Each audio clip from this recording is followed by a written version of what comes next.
Shalom, salam sejahtera. Renungan malam seiman berjudul Kasih Karunia Ketuhanan. Ini adalah bagian yang kedua. Tetapi jawab Tuhan kepadaku, cukuplah kasih karuniaku bagimu, sebab justru dalam kelemahanlah kuasaku menjadi sempurna. Sebab itu terlebih suka aku bermegah atas kelemahanku, supaya kuasa Kristus turun menaungi aku. 2 Korintus 12 ayat 9. Apakah Anda pernah berdoa agar masalah Anda dapat segera diatasi atau selesai? Atau mungkin Anda berdoa untuk kesembuhan dari penyakit terminal, atau berdoa agar masalah rumah tangga dapat diselesaikan, dan betapa kecewanya Anda oleh karena doa Anda tersebut tidak dijawab Tuhan. Inilah pengalaman dari Paulus yang telah lama berdoa agar masalahnya dapat diatasi. Mungkin doanya adalah doa karena matanya yang sudah mulai rabun. Mungkin ia berdoa agar kakinya dapat lebih kuat untuk berjalan dalam mengabarkan Injil. Ia mengharapkan agar doanya dapat dikabulkan Tuhan. Namun tidak. Nah, apakah reaksinya? Salah satu keindahan dari kasih karunia Allah kita dapat juga di ayat inti di atas yang mengatakan bahwa cukuplah kasih karuniaku bagimu.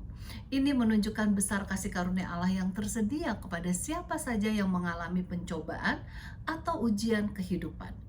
Kasih karunia Allah itu cukup untuk kita menghadapi tantangan kehidupan. Memang tidak ada penderitaan yang lebih besar dari penderitaan yang dialami Yesus. Kalau kita bandingkan dengan penderitaan Yesus, apa yang kita alami sama sekali tidak berarti apa-apa. Maka kasih karunia itu bisa memberikan kepada kita kekuatan untuk menghadapi pencobaan yang bagaimana besarnya sekalipun. Jadi dengan memandang akan kasih karunia Yesus Kristus, Paulus dapat mengatasi masalahnya karena Yesus telah melalui semua itu dengan lebih hebat daripada penderitaannya. Dia mendapatkan kekuatan karena penderitaannya kecil dibandingkan dengan siksaan yang Yesus alami sampai di kayu salib yang menyebabkan kematiannya.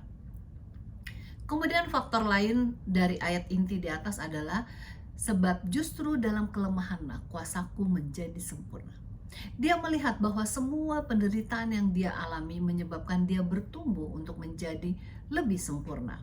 Sebab bila doa kita tidak dijawab, kita dapat memperkembangkan kesabaran kita, menjadi lebih rendah hati, dapat lebih bersimpati kepada orang lain, dan sebagainya.